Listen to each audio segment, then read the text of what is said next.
Quelque chose s'est vraiment mal passé alors que Vitalina se préparait à donner naissance à son deuxième enfant à Sao Tomé et Principe, une petite nation insulaire située au large des côtes de l'Afrique de l'Ouest. Elle a commencé à saigner abondamment et les médecins lui ont, par erreur, donné le mauvais type de sang lors d'une transfusion sanguine. Le petit garçon est né, sain et sauf, mais Vitalina a quant à elle souffert d'une grave infection des jambes. Pour sauver sa vie, les médecins lui ont amputé les 2 jambes. Après cette tragédie, le mari de Vitalina l'a quittée pour une autre femme. La dépression l'a submergée et elle a même songé au suicide.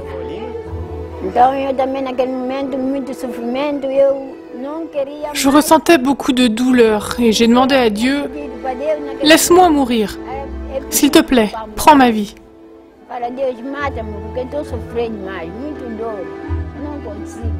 Seigneur, parce que je ne peux pas vivre avec cette douleur.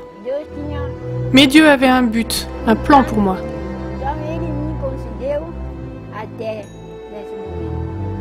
Vitalina a travaillé dur pour ne pas accabler sa famille. Elle faisait de la couture pour payer les factures et les gens qui l'assistaient avec les tâches ménagères qu'elle ne pouvait pas faire. Un jour, une adventiste du 7e jour, qui lui lavait les vêtements, est tombée malade. Je voulais trouver une autre personne, mais la femme m'a dit « Ne t'inquiète pas, je vais demander aux membres de mon église de venir laver tes vêtements. » À cette époque, je n'étais pas adventiste.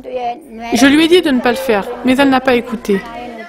Elle a transmis sa demande aux gens de l'église et ils sont venus laver une partie de mes vêtements. Quand un groupe de filles adventistes est arrivé au domicile de Vitalina pour aider à laver le linge, elle leur a donné seulement certains de ses vêtements et elle leur a dit que c'était tout. Mais désireuses d'aider, les filles ont décidé de chercher dans la maison d'autres articles à nettoyer. Puis elles ont emmené les vêtements à la rivière et se sont mises à tout laver, tout en chantant. Elles ont lavé et encore lavé, puis elles m'ont invitée à une réunion d'évangélisation. J'y suis allée et j'ai décidé d'accepter Jésus. Après son baptême, Vitalina était impatiente de partager sa nouvelle foi. Elle racontait son témoignage personnel à tous ceux qui voulaient bien l'écouter.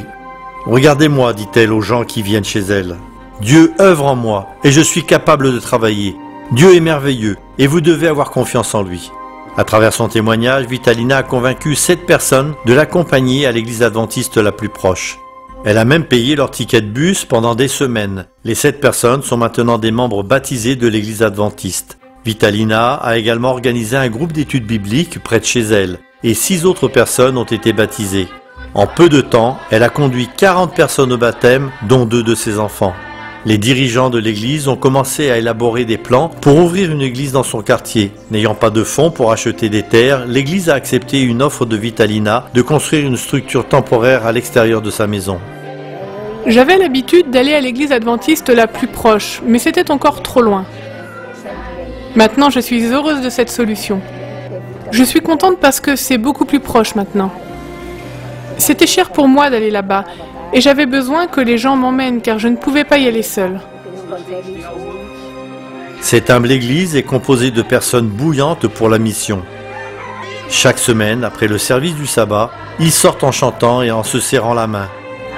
Alors que Vitalina serre chaque main, on lui rappelle que Dieu donnera un jour la victoire à chacun sur tout ce qui nous laisse sans défense. Je prie pour cette communauté afin que nous puissions gagner des âmes pour Christ. Il y a encore beaucoup de gens ici qui ont besoin de Jésus. C'est là ma mission.